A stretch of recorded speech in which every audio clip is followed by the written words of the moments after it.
დღემშვიდობისას, აღამომშვიდობისა უფრო სწორად, ილია ჩაჩიბაია ვუძღვებით დღეს სტუდია ნომერ 8-ს, თქვენ უყურებთ და უსმენთ ობიექტივს. ჩვენი სტუმარია ტრადიციულად ოთხშაბათობით ოთარ ჭიტანავა. გამარჯობა ოთარ. მოგესალმებით, მივესალმებით ჩვენს ტელემაყურებლებს და რადიო მსმენელებს.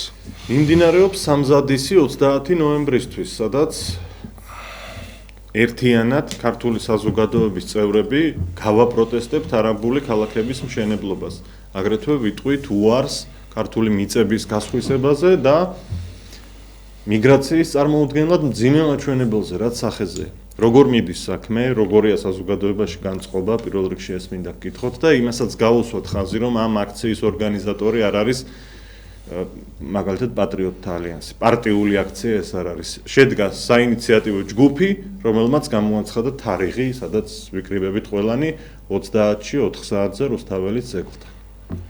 მართლაც მნიშვნელოვანი შეხვედრა იქნება ეს ხალხთან, ეს პირველი შეხვედრა იქნება ჩვენ წლებია ხალხს დიდ რაოდენობას ჩვენი მოსახლეობის არ შევხვედრივართ და ეს მართლაც დარწმუნებული ვარ ეს შეხვედრა მიიღებს მასშტაბურ ხასიათს და შემდეგ ვნახავთ უკვე როგორ დაიგეგმება შემდეგი შეხვედრები იქნება თუ გამოსვლები როგორც არ ვიცი რასაც დავარქმევთ იმიტომ რომ თემა იმდენად საჭიროა და იმდენად მნიშვნელოვანია ჩვენთვის ჩვენი ქვეყნისთვის და ჩვენი ქვეყნის მომავლისთვის რომ მართლაც ხალხი შეწუხებულია არაერთი ზარი მოვისმინეთ ბოლო ერთი თვის განმავლობაში აქ მართლაც ისეთი განწყობაა რომ ხელისუფლებას კარგი იქნებოდა რომ მართლაც ჩვენი ხალხისთვის მოესმინა დაეჯერებინა და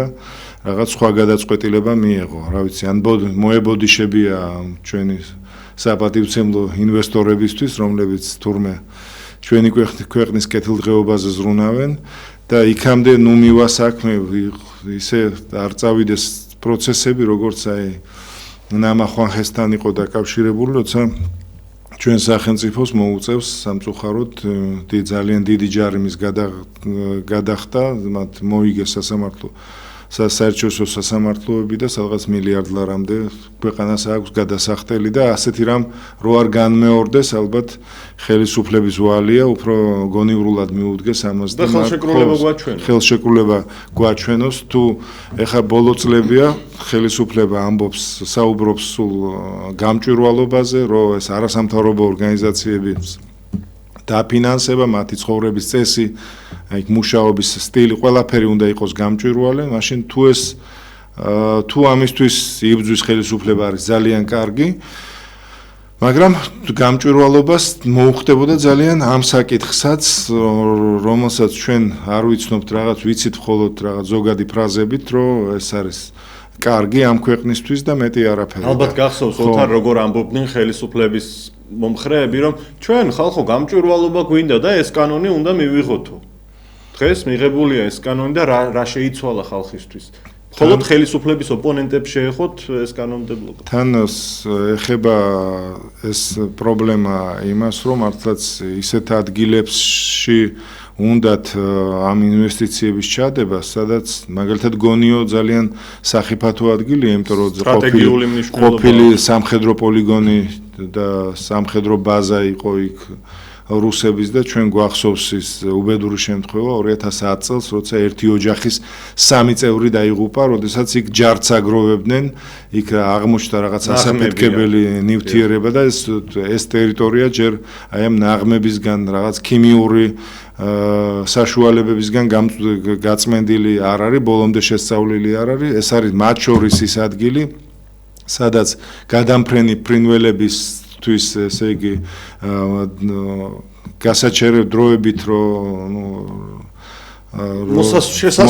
მოსასვენებელი ადგილია ისევე როგორც კრწანისის ტყეპარკი რომელსაც ერთი მხრივ საკრალური მნიშვნელობაც აქვს იმიტომ რომ როცა ბოლშევიკები შემოვიდნენ სწორედ საქართველოს პატრიოტებს იმ ადგილას სადაც პარკია იქ ხრეთდნენ და ну რაღაც სხვა მნიშვნელობაც აქვს იქაც გვახსოვს ჩვენ როცა პრემიერ-მინისტრი იყო ბახტაძე ამბობდა რომ თბილისის ფილტვებია პრაქტიკულად ეს კრწანისის ტყეპარკი ამის ხელისხლება არ შეიძლება.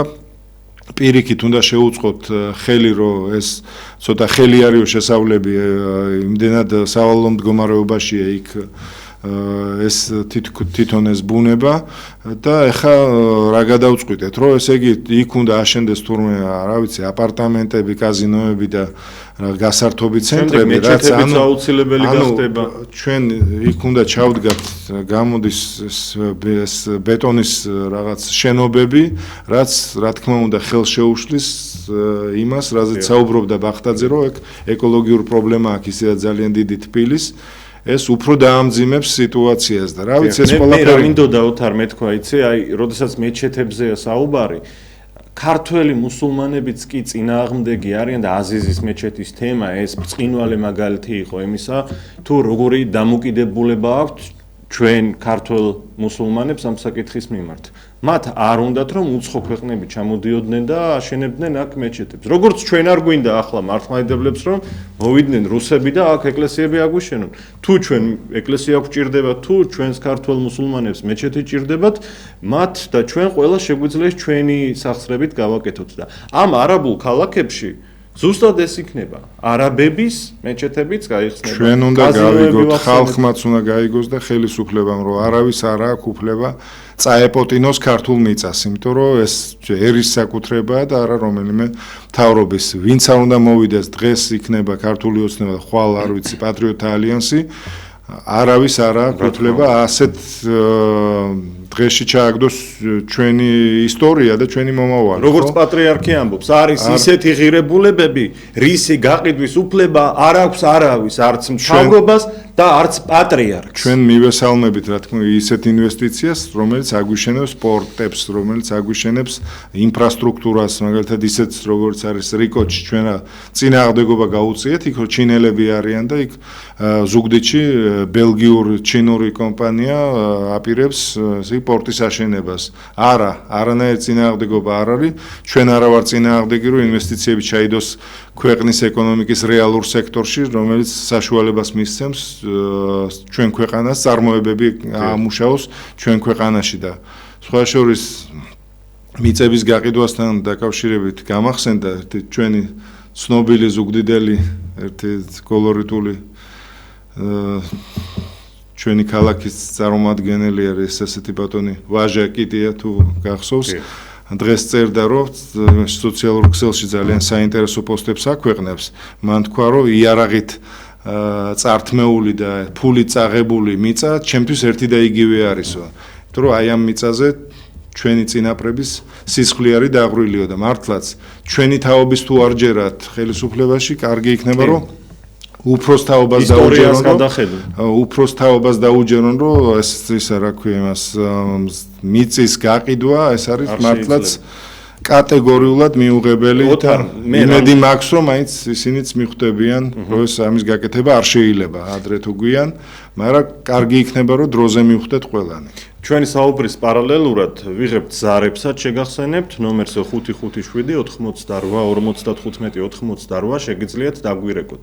სხვათა შორის ჩვენი ტელევიზია იყო პირველი და ეს გუნდი მთლიანად რომელმაც ხმა აიმაღლა მაშინ, როდესაც გაჩნდა არაბული ინვესტიციების თემა ეს თვეების წინ გავიგეთ ჩვენ, როდესაც პრემიერ-მინისტრი კობახიძე ემირატების სახელმწიფოში ჩავიდა და იქ ხელი მოეწერა პირველად ასე ვთქვათ შეთანხმებას. იმ დროიდან ვსაუბრობ ჩვენ რომ აქციები საჭიროა, მაგრამ ეს ძალიან ახლო ისტორიაა ბოლო 1 წელი. უფრო ადრე 2010 წლის და უფრო წინანდელი ვიდეოებიც გადის ჩვენი გუნდისა ირმა ინაშვილის გამოსვლები პარლამენტში, აგრეთვე მთელი ამ ხნის განმავლობაში ვამბობთ, რომ აქციებია საჭირო, გამოსვლებია საჭირო და პირველი ვიყავით ჩვენ ამ საქმეშიც, როდესაც დავნიშნეთ ეს აქცია 30 ნოემბერს კვირას დღის 4 საათზე რუსთაველის ძეგლთან. მიუხედავად ამისა, რაღაც ხანდახან ბრაზდები ოთარ ადამიანები, რომელსაც არანაირი ბიოგრაფია არ გააჩნიათ თავიანთი ცხოვრების განმავლობაში, მოვლენ და სოციალური ქსელის მეშვეობით დაგიწერენ კომენტარს, აბა სად იყავი აქამდეო. აქამდე ხმას რატომ არ იღებდიო? ის არასდროს უყურებდა ობიექტივს, არასდროს დაინტერესებულა ჩვენი საქმიანობით და გიწერს, აქამდე არაფერი არ გაგიკეთებიაო. და ახლა რატომ გაგახსენდათ აქციის დანიშნულება? ჩვენს ერთგულ მაყურებელს თვითონ გვკარნახობენ მაყურებლები და რადიო მსმენელები, კარგად ახსოვთ, რომ ამ ეთერში გაჩნდა პირველად ამ საკითხებზე საუბარი და ერთად საუბრობდით და გვეგმავდით, რომ გამოსვლები და აქციებია სასიცოცხლოდ მნიშვნელოვანი და ერთსაც დავამატებ და შემდეგ სიტყვას გადმოგცემთ, კასპში რა მოხდა?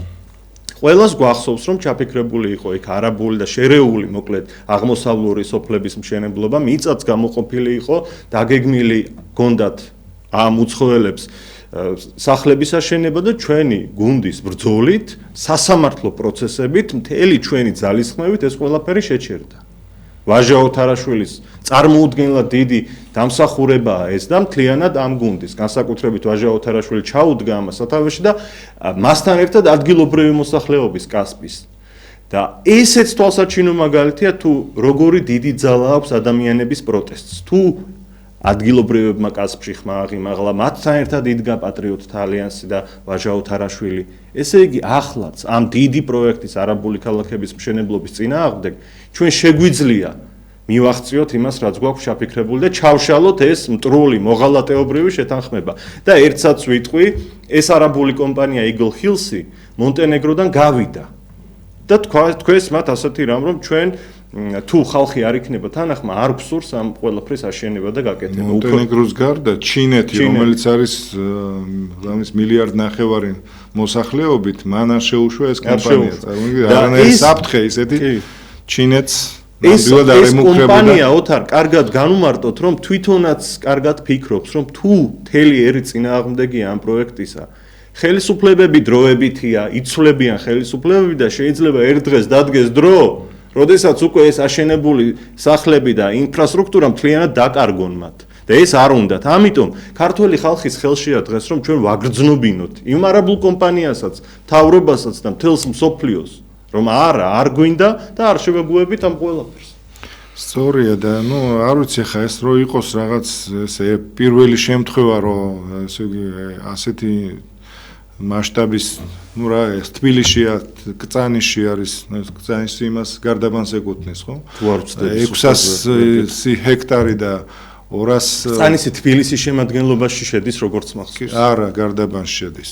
ის ადგილი, სადაც ეს არის ეს ხევი, ეს ნაკვეთი ის ტერიტორია, რომელზეც უნდა დააშენონ, ეს გარდაბანში შედის. და X გონიოს 260-ის არ არის ნამდვილად პატარა რაოდენობა, მაგრამ ჩვენ ბოლო წლებია ვაკვირდებით თბილისის ირგვლივ რა ხდება, იქ წანიში სხვა ადგილას ტაბახმელისკენ კახეთშიც 800 ჰექტარია ხო თუ არ ვცდები, მცხეთის თავზე ბაზალეთზე სულ არაბებს აქვთ ეს ტერიტორიები შესყიდული და იქ ახსენე კასპიც და არ შემიძლია რა ვღნიშნო რომ არის ერთი არაბული კომპანია რომელმაც იქაც დიდი ნაკვეთები შეიძინა ეს აღაიანშია სოფელ აღაიანში და ბორჯომში პრაქტიკულად ეს არის ტყის მასივები ტყის მასივებს იქ შეუცვალეს სტატუსი იმიტომ რომ ხო ვიცით რომ ტყეს და იმას რა ქვია სასოფლო-სამეურნეო დანიშნულების მიწებს უცხოელებზე გადაცემის უფლება არ აქვს მაგრამ ქართველზე კი და ბევრი ქართველიც კარგად ყიდულობს და იჭიბავს ამ მიწებს და ხეებს ესეც ვთქვა ზოგიერთი ძალიან არაკეთილსინდისიერი ადამიანები სარგებლობენ რაღაც ხრელებით გამომდებლობაში და სტატუსს უცვლიან და ამ სტატუსს შეცვლილი დიდი ნაკვეთები არის ახლა კასპში და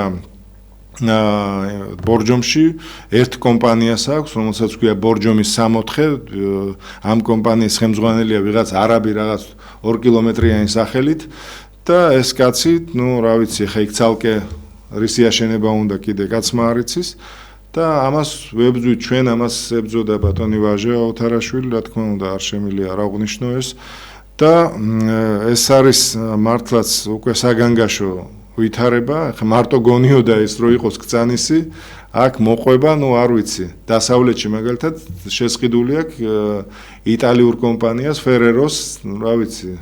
ნახევარი დასავლეთ საქართველოს და იქ ეს შევახსენებ თავის ბიზნესს აწარმოებს. ცნობილ შოკოლადებს აწარმოებს ეს Ferrero. ის უფრო მაინც წარმოების სფეროშია და სოფლის მეურნეობაშია ჩადებული, მაგრამ აქ რაში დებენ Ferrero ძალიან კარგად იქ ესე გამჭვირვალე დაწარმოა. ჯერ კიდევ 15-16 წლის წინ მუშაობდი სამეგრელოში მე ფერეროსთვის გადაცემული მიწების თემაზე. ეს ბიზნესი ყველაფერი ვიცოდით, იქ რა ხელშეკრულება დაიდო ქართულ და იტალიურ მხარესთან. მეტი 20 წლის წინ. ხო, 20 წლის წინ.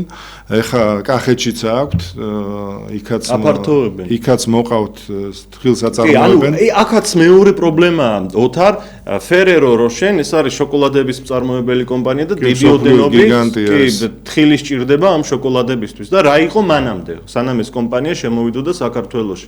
ქართველი ფერმერისგან სამეგრელოში ის ყიდულობდა თხილს, ამ თხილის ფასიც კარგი იყო შესაბამისად და მიჰქონდა და აწარმოებდა ამ პროდუქციას, მაგრამ შემდეგ დაფიქრდა, რომ ეს კარგი მიწაა, კარგი თხილი მოდის, თვითონ შეისყიდა კომპანიამ მიწები, თვითონ დარგო თხილის ხეები და მოსავალს იღებს და მიაქვს თვითონ უფრო დაბალი, ვთქვათ, თვითღირებულებით და დაბალი ფასით. ეხლა ვიცი რა ფასია, მაგრამ ძალიან დაბალ ფასში იღებენ. თვითონ მეგრელი ფერმერი ქართველი, ანუ დაზარალ დამით და თხილს ვეღარ აბარებს და თუ აბარებს ძალიან იაფია ფასი. შემდეგ აბარებენ ამას და მიაქვთ უცხოეთში და უკან გვიბრუნდება ეს თხილი. მოხალული ან შოკოლადში მოთავსებული. რანაირია პატარა პაკეტებში იყიდება 13, 14, 15 ლარი ღირს. 100 გრამიანი შეფუთვები. კარფურში შეგვიძლია ვნახოთ აგროჰაბში და მე გავგიჟდი, როდესაც სამეგრელოში ვიყავი. ჩვენი თხილია. ჩვენი თხილი, სწორედ ჩვენი თხილი. ახლა მივიღებ სამეგრელოში, როდესაც ვიყავი, მე აი ასეთი თხილის პაკეტი ვნახე, სადაც ეწერა რომ ეს შემოტანილია თურქეთიდან, მაგრამ არის ქართული წარმოების თხილი. ზარია ფასი, რა თქმა უნდა, მაღალი იყო. ზარია გისმენთ? გამარჯობათ. მოგესალმებით. ჩვენ გვინდა ჩვენი აფხაზის ძვების და ჩინვალის შემოდგება. ეხლა ჩვენ ხო ვიცით რომ ეს აფხაზები და ჩინვალის რუსეთიდან არიან ძველ გამაგრებულები და ყველაფერს მიაღწიეს რუსეთისგან. აი, როდესაც რუსეთ მოუნდა აფხაზეთში მიწები ხო ვნახეთ, აფხაზებმა თავზე დაამხეს პრეზიდენტს ყველაფერს. პრეზიდენტი გადაყვა ამას. ხო და ეხლა ეგენი შემოგვირიგდებიან ამ განწირულ მთავრობასთან ეკრებათ ის ნოქია სულვილი. არ ეკრებათ. ჩვენ სასწაულით მე მაგათ ფაფის მიწებს მივადგეთ. დიახ. აი, ჩვენ სასწაულით და შეიძლება, როდესაც ერთიანი საქართველო იქნება, ეჭვი გაუჩნდეთ, რომ ჩვენს გაგვიყიდიან მიწებს და ასეთი საქართველო უნდათო?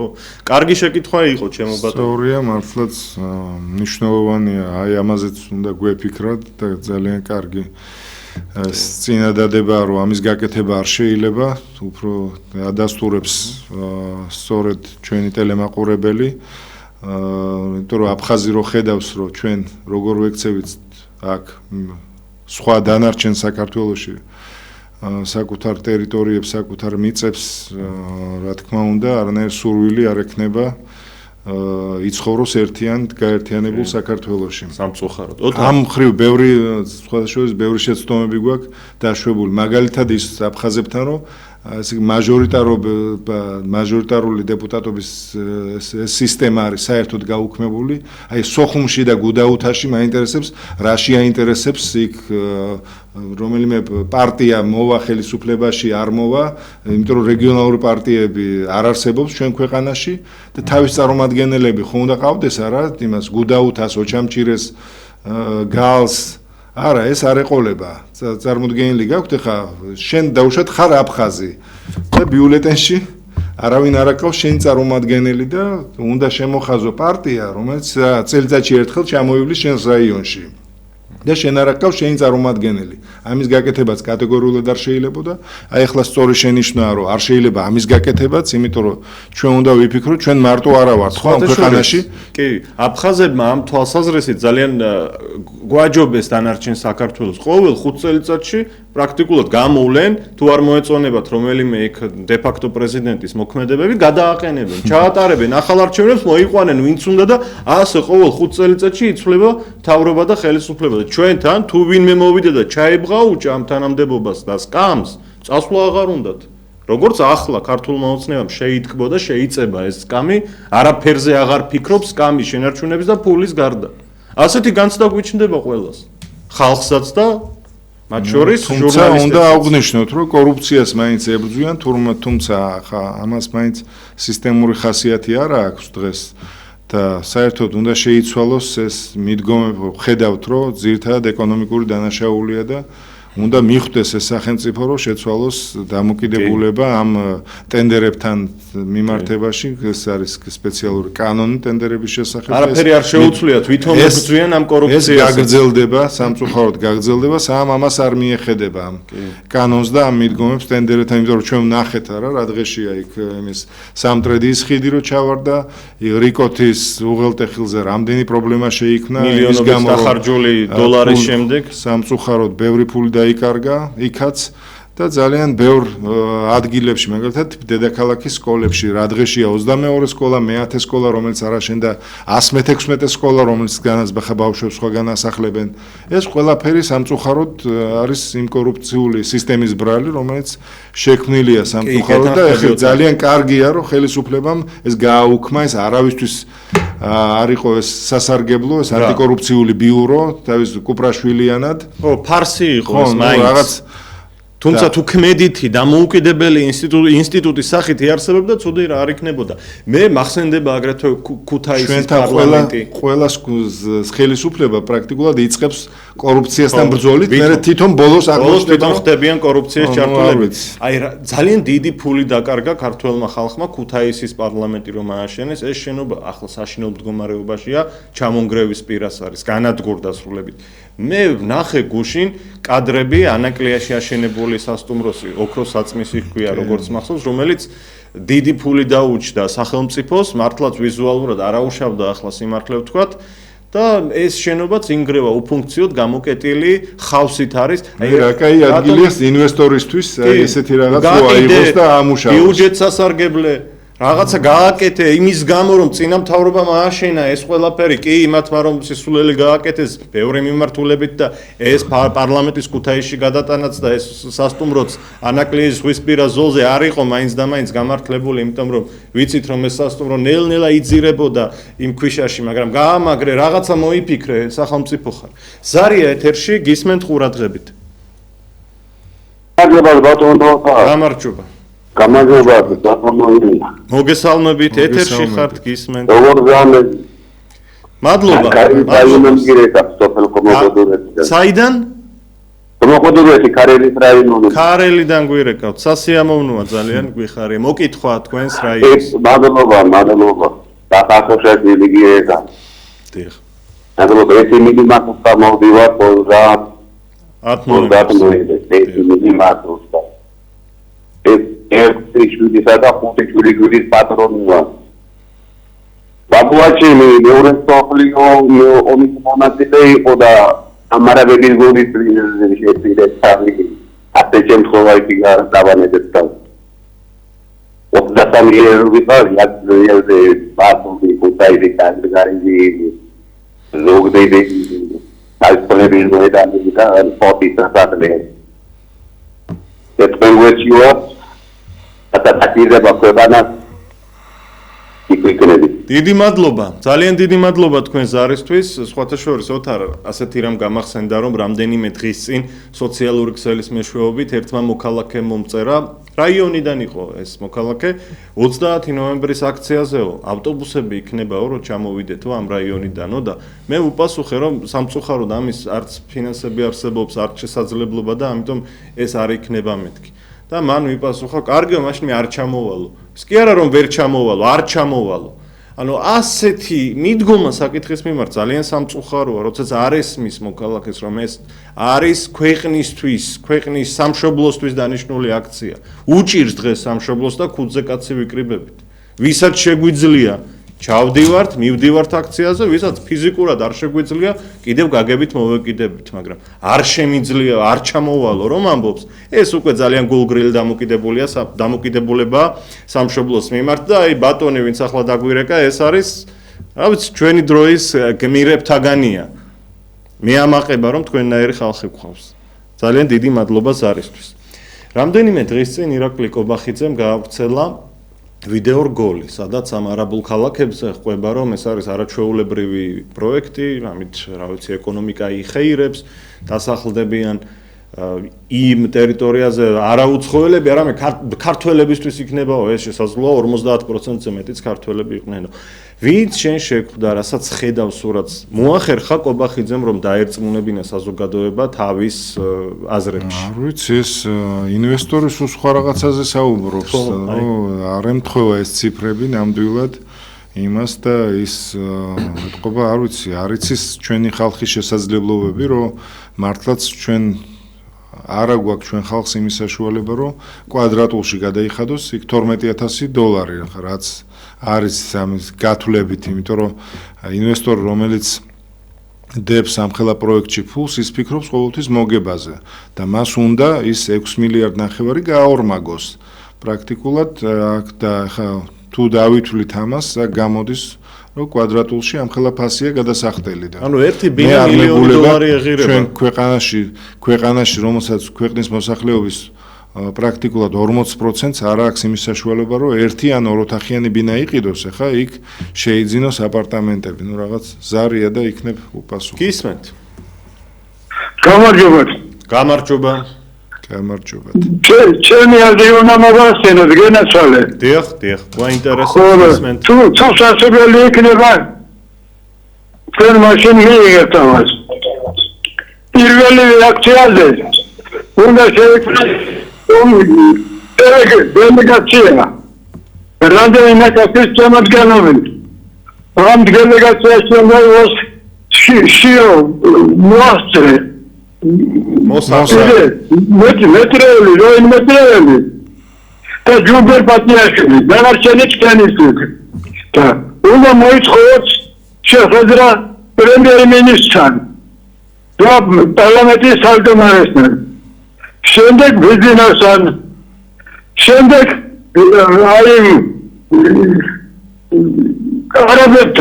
არაბებთან. ეს ჩვენი თარობა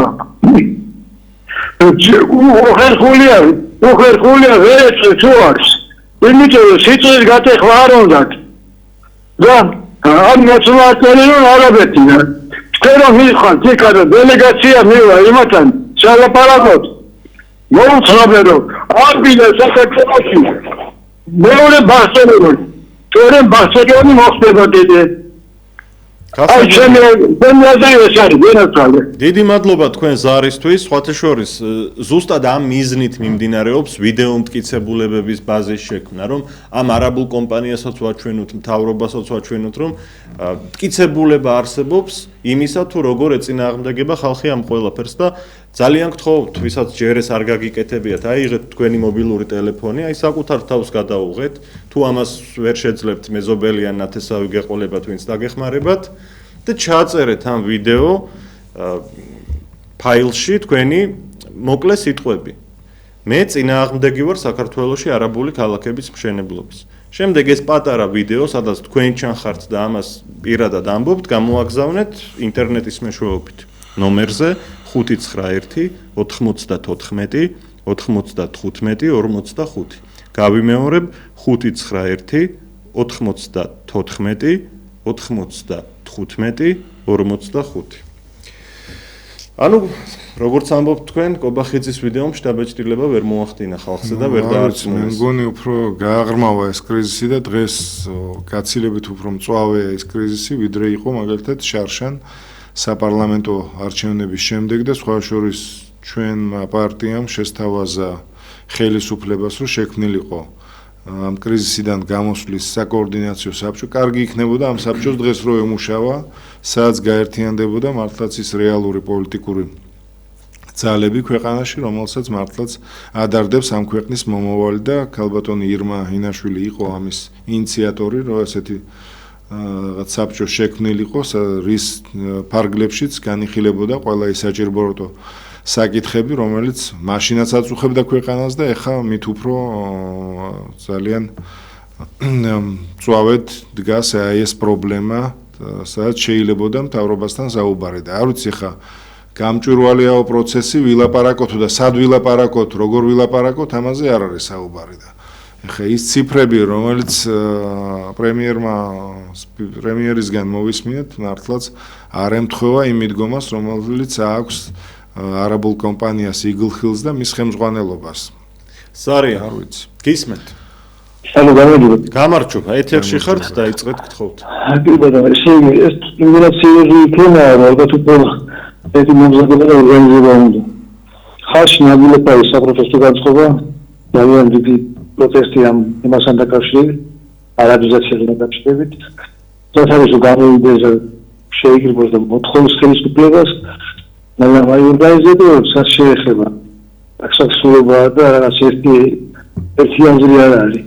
ანტიკო პატრიოტარიანს თიმუშაშიაშვილი გეორგიელიძის იგივე სამოს ანაერი დაქსახსულობა არ არის ჩემო ბატონო, ყველანი ერთ აზრზე ვართ, არ გვინდა ეს არაბული ქალაქები და რაც უფრო მეტი გამოსვლა იქნება, რაც უფრო მეტი პროტესტი იქნება, უკეთესია. პროცესს ეს სჭირდება. რაშია საჭირო პოლიტიკოსების ერთობა, როდესაც ეს ზეპარტიული თემაა და ყველანი ყველა აქციაზე ვივლით, ვიაქტიურებთ და არსებობთ. ეგ გასაგებია, ხალხი მარტივი ადამიანი მაინც უყურებელი ერთ ძალას მე გუსტად შეკუთ ორგანიზატორს. არ არის ეს საჭირო მაინც და მაინც ამ ვითარებაში დამიჯერეთ. თავარია ყველამ ვიაროთ ბევრ აქციაზე, რაც უფრო მეტი იქნება. პირველი აქცია 30-შია, ყველანი უნდა მივიდეთ. შემდეგ სხვა აქციები იქნება, სხვაგანაც მივიდეთ. ნუ გადაგაქვთ, გთხოვთ ყურადღება აი ამ მიმართულებებზე, გაერთიანდით.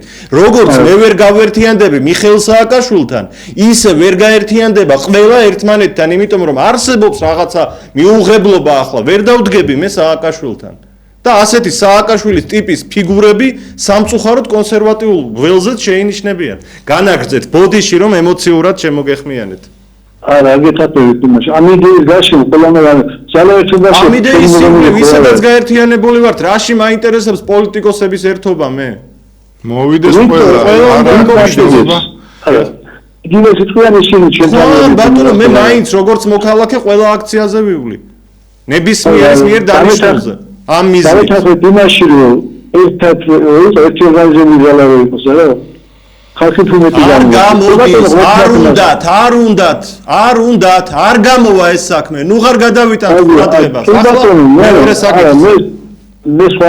მე მიუხედავად იმისა, რომ აერთიანდებით და ცალსადი ვალდებულია ზოგიერთი დამიჯერეთ მტერია შენ რომ ამაზე ლაპარაკობ არ უნდა ილაპარაკო გეუბნება არაფერზე არ ილაპარაკო მარტო მე ვარო და ასეთ ხალხთან რა ერთობა წარმოგიდგენიათ ნუ ხოთი იქნებოდა რომ შეგაერთიანოთ რაც არის ეს არის მაგრამ მიუხედავად ყველაფერს ყველანი გამოვიდეს და მოითხოვოთ კატეგორიულად ბატონო აი ორგანიზატორებს ვალდებულები არიან ეს პროტესტი არ ჩაასრულა ბოლომდე მიიღო რა იმიტომ რომ ეხლა დიდი მნიშვნელობა აქვს რა ეხლა თუ ეს საქმე ჩვენ ვერ მოვიგეთ და დამატეთ უკვე ძალიან რთული იქნება ამ ხელისუფლების შეცვლა ან სერიოზული ოპოზიციის შეცვლა კი ბატონო თუ პირიქით თუ გავიმარჯვეთ და რეაქცია შესაც შეგაჩერეთ დიდი შანსი ექნება დიდი რეიტინგი ექნება იმ პარტიას და იმ ოპოზიციურ ძალას რომელიც ამას მოახერხებს დიახ ასე მეტი სერიოზული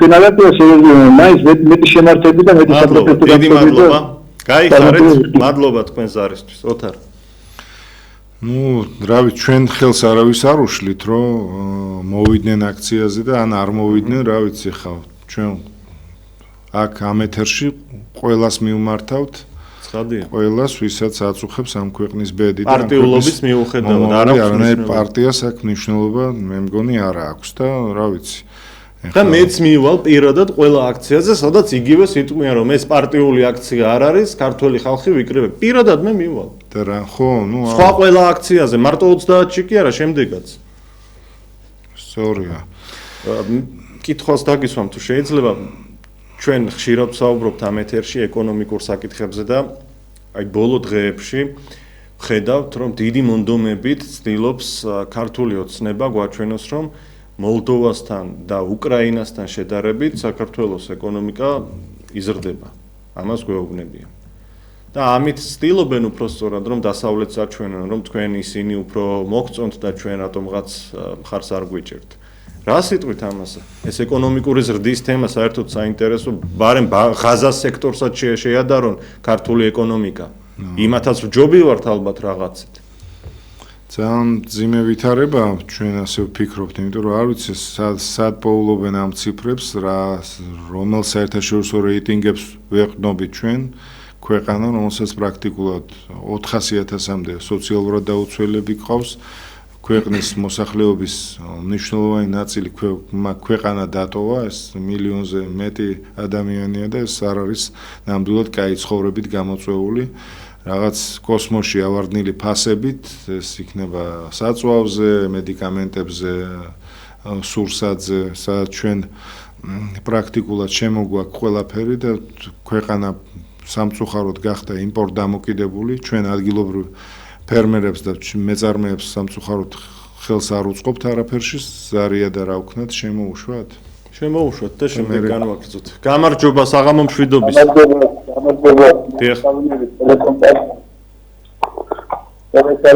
მოგესალმებით.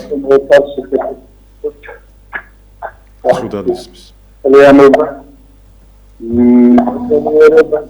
ვერ გებულობთ. ძალიან დიდი ბოდიში იქნებ ხელახლა დაგვიკავშირდეთ. და რაც ხდება მაგალითად სურსათთან დაკავშირებით, როცა ჩვენ ეს იმპორტული პროდუქცია შემოგვაქვს ძირითადად თურქეთიდან, ირანიდან და საერთოდ ამ ჩვენი სამეზობლოდან და რასაც ვხედავთ დახლზე, ну არ ვიცი ეს რაღაც დამჭკნარი ბადრიჯანი და მწვანე კარტოფილი და რა ვიცი და ეს ღირს 5, 6, 7 ლარი, როცა აქ ადგილზე შეგვიძლია ბევრად ნაკლებად ვაწარმოოთ, მაგრამ სამწუხაროდ ჩვენ მეწარმეებს აქ ხელშეწყობა არ აქვს და ჩვენ ვთქვით კიდევაც წინა საარჩევნოდ ბოლო არჩევნებზე ადგილობრივზე, რომ აუცილებლად მაგალითად დედაქალაქში უნდა გაკეთდეს, აშენდეს 4 ბაზრობა, 2 შესასვლელში დასავლეთიდან და 2 აღმოსავლეთით, რათაც კვირაში აი შაბათ-კვირას მაინც ჩამოიტანონ ჩვენმა ფერმერებმა და ამაში ხალხს უნდა შეეწყოს ხელი, რომ ეს ადგილობრივი წარმოებული პროდუქცია სახელმწიფოს ჩამოუტანს ესე იგი ავტობუსებით და ხშეღავათიან პირობებში ჩააყენებს სწორედ აი ამ ხალხს. ეს პრაქტიკა სხვათა შორის არსებობს საფრანგეთში, ვიცით, ჩვენ შაბათ-კვირას იმართება ძალიან კარგი ბაზრები. ხო და არ არსებობს ქვეყანაში და ეს ადგილობრივი მწარმოებლისგან ბელი ყიდის გადამყიდველზე და 9-ჯერაა ეს გადაყიდული და მე დახლზეც არ ხვდება სამწუხაროდ იქ ღიაცის ქვეშ იყო სადგურთან და კიდე სხვა ადგილებში, სადაც ნუ რა ვიცი, იგივე ფასები ქონდა, რაც იმ პროდუქციას, რომელიც შემოტანილია თურქეთიდან და ირანიდან. ეს მართლაც ისეთი სიტუაცია და ხდება ხოლმე ხშირად სიუჟეტები სოციალურ ქსელში, როგორ წვალობენ ადგილობრივი ფერმერები, რომელსაც ძალიან კარგი ხახვი მოყავთ, ძალიან კარგი პომიდორი, კარტოფილი და ეს წიწაკა, რა ვიცი, ფანტასტიკური, რასაც უყურებთ ახლა იქ ვიდეოებში და არა აქვთ უფლება რომ გაყიდონ და ამ ვითარებას როდესაც სოფლის მეურნეობა არ არის განვითარებული, იმიტომ რომ აქ მონოპოლია დაუფასებელია, მონოპოლია აღებული ამ იმპორტიორებს და რომლებიც არიან შეკრული ამ სუპერმარკეტების ქსელთან, არ ვიცი სად იყურება ეს ანტიმონოპოლიის სამსახური ან სურსათის უნებლობის, რომლებიც რო ნახონ რას ვყიდით და რას რითი ვიკვებებით. კეთილი, ზარია ოთარ ეთერში და მივიღოთ მაყურებელი თუ რადიო მსმენელი, დრო გვეწურება, იქნებ მოკლედ ბრძანოთ. ალო. დიახ, გისმენთ. გესმით? დიახ. ბატონებო, ეს ყველაფერი კარგია, ვინცაკეთეთ, მაგრამ ეს დეველოპერული კომპანიები და ტურიზმზე ასეთი გადასვლა და მარტო ტურიზმზე ფიქრი ეს არ არის, ეს მეწველობა ფაქტურად განადგურებულია. თუმცა დასავლეთ საქართველოს ჩაის ფაბრიკები განადგურდა, საკონსერვო წარმოება იყო განადგურდა.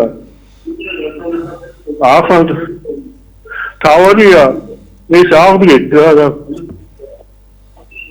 ამ მნიშვნელოვნად უნდა გააუმჯობესდეს ხალხი სახელი გაქვს ესეთი პარტიაზე და პროგრამაში უფრო ისე უნდა შეიტანოთ.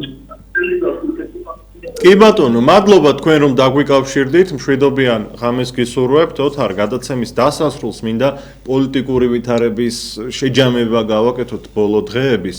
მაგალითად ვნახეთ, რომ ემიგრანტებს უცხოეთში ხმის მიცემის უფლება ჩამოართვა ხელისუფლებამ. ისინი პოლიტიკაში შეხედული არ არიან, ზეგავლენის ქვეშ მოექცნენ და წელიწადში ერთხელ 2 მილიონ ადამიანზეა საუბარი, ჩამოვიდნენ საქართველოში და აქ მისცენ ხმაო.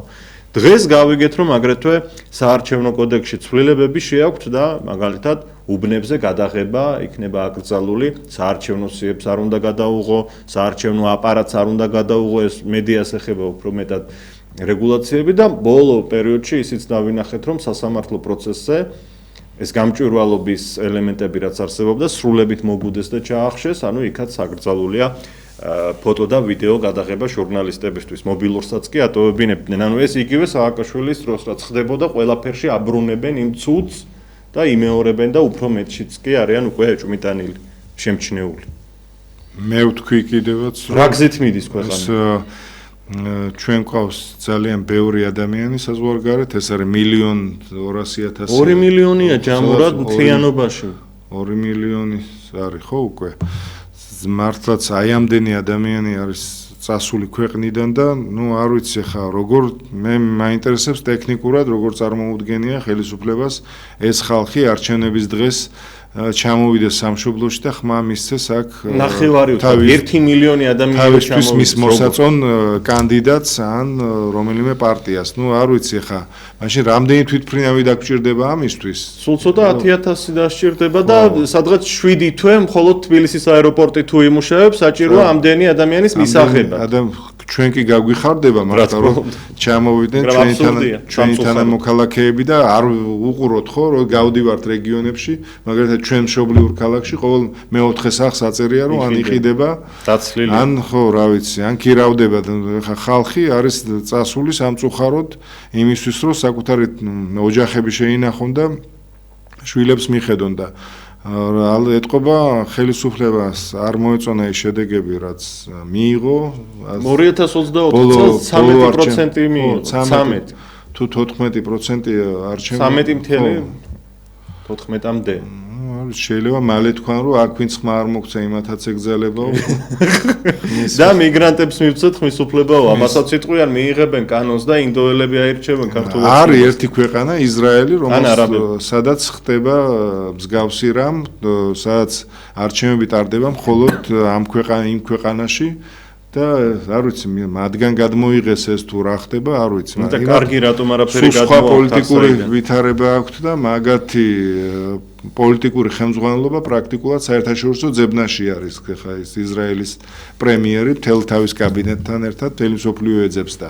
კარგი უნდა გადმოიღოს არ გვინდა რომ ჩავაგდოთ არ ჩვენი ხელისუფლება ყველა ჩვენები ვართ ხო ჩვენ ვიღაცას ქართველები ვართ და ერთმანეთს უნდა გაუფრთხილდეთ და უბრალოდ მართლაც დასანანია რომ არ ექნებათ საშუალება ჩვენს მოქალაქეებს უცხოეთში რომ ხმა მისცენ იმათ ვინც წარმოუდგენიათ ამ პარლამენტში ანუ რა ვიცი აღმასრულებელ ხელისუფლებაში ეს რაღაც ჩემთვის გაუგებარია ნამდვილად დრო გვეწურება სამწუხაროდ არაერთი საკითხი გქონდა კიდევ მაგრამ ვერ ვასწრებთ ამაზე საუბარს დღევანდელი სტუდია ნომერი 8 ამით დასრულებულია ოთარ ჭიტანავა იყო ტრადიციულად სტუმრად როგორც ყოველ ოთხშაბათს მე ილია ჩაჩიბაია ვარ 30 ნოემბერს კვირას დღის 4 საათზე არ დაგავიწყდეთ აქცია გადაეცით მეზობლებს ნათესავებს ჩვენთან ერთად თქვენც იმუშავეთ მიმართავ ერთგულ მაყურებლებს და რადიომსმენელებს არაბული ქალაქების მშენებლობას საქართველოში ნახვამდის კარგად